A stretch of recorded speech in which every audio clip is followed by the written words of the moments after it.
Udah kelihatan kan ya? Udah kelihatan belum? Udah. Ya, mau yang siapa tuh mau buka? Yang dibuka?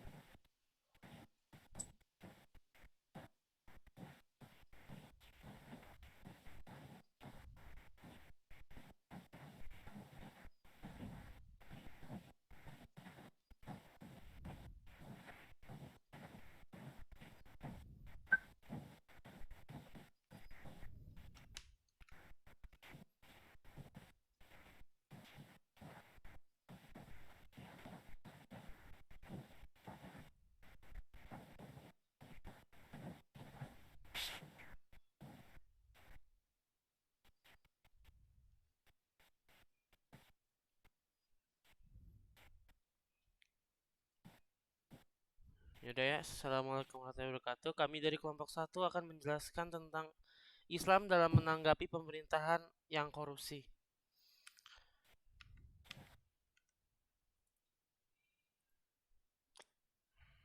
Oke. Pemerintahan atau ulul amr. Pemerintah adalah seorang yang memiliki kekuasaan di suatu daerah bagaimanapun bentuk pemerintahannya. Mereka yang sudah terpilih untuk menjadi pemimpin wajib kita taati selama tidak memerintahkan untuk bermaksiat.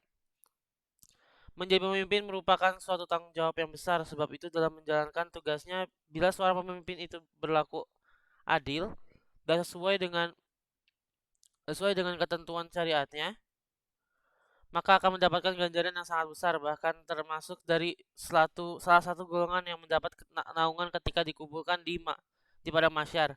Sebaliknya, bila ia lalai dan zolim dalam menjalankan tugasnya, maka azab pedihlah yang akan menantinya.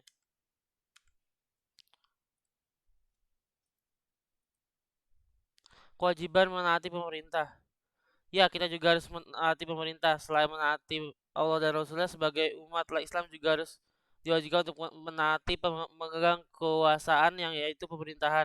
Seperti yang disebut oleh An-Nisa ayat 59. Yang artinya, wahai orang-orang yang beriman, taatilah Allah dan Rasulnya, serta ulul amr atau penguasa di antara kalian. Ini lanjut.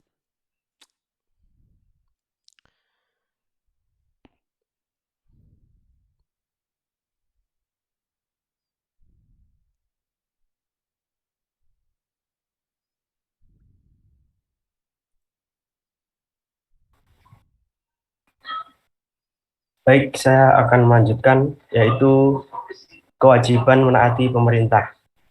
Selama tidak diperintahkan untuk bermaksiat, sebab ada akidah, tidak ada ketaatan kepada makhluk untuk bermaksiat kepada Sang Pencipta. Kaidah ini bukan berarti kita tidak hanya menggugurkan kewajiban untuk melakukan ketaatan kepada pemerintah, bahkan kita wajib untuk menolak pemerintah tersebut dan tidak melakukannya dengan mengecualikan jika itu tentang atau menyangkut nyawa manusia.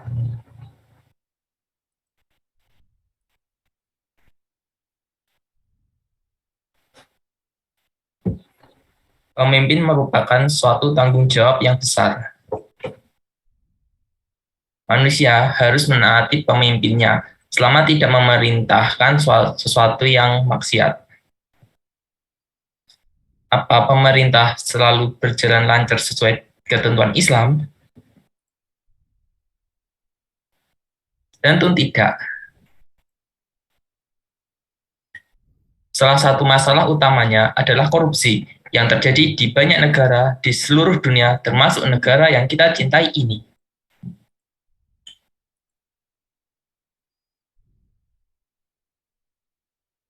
Korupsi dalam kacamata Islam merupakan suatu perbuatan yang dosa karena memanfaatkan harta orang lain untuk kepentingan pribadinya seperti yang dilakukan oleh para pencuri. Tentu saja korupsi hukumnya telah jelas yakni haram dan tidak boleh dilakukan oleh umat Islam karena banyak sekali mudaratnya.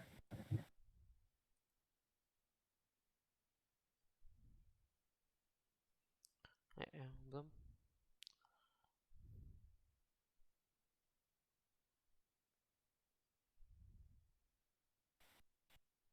Lah, tapi kok masih banyak yang melakukannya?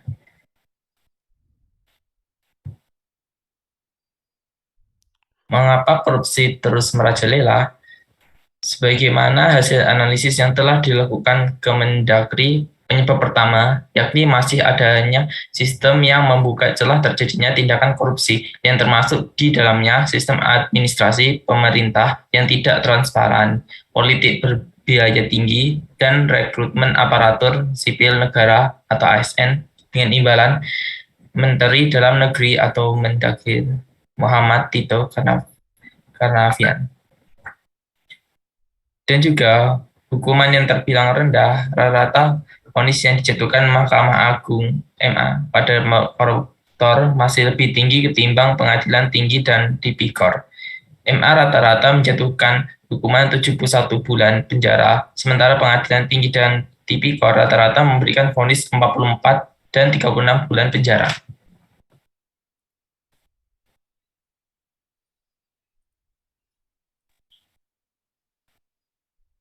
Selanjutnya ada menanggapi ulul amri yang korupsi. Nah, korupsi sendiri merupakan kasus yang biasa ditemukan di acara-acara berita di televisi.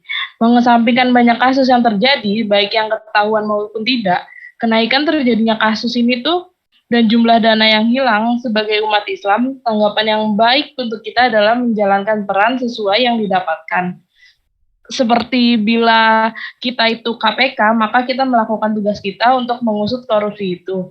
Nah, jika kita sendiri polisi, maka juga melakukan tugas kita, dan bila kita adalah jurnalis, maka lakukan tugas kita juga. Bila kita nelayan, ya kita juga melakukan tugas kita, begitu juga kita sebagai masyarakat. Nah, selanjutnya itu ada hadis yang diriwayatkan dari Ibnu Abbas radhiyallahu anhu yang berkata, Rasulullah Shallallahu alaihi wasallam bersabda, barang siapa yang melihat penguasanya melakukan hal yang tidak dia sukai, alangkah baiknya dia bersabar. Sebab barang siapa yang memisahkan diri dari jemaah sejengkal, lalu mati, maka dia mati konyol, mati dalam keadaan bermaksiat. Contohnya itu kayak misalkan kita demo atas dasar memerangi para pemerintah yang korupsi. Kita tahu niat kita baik, tapi cara kita itu salah, dan ketika kita mati dalam demo itu, maka kita mati konyol.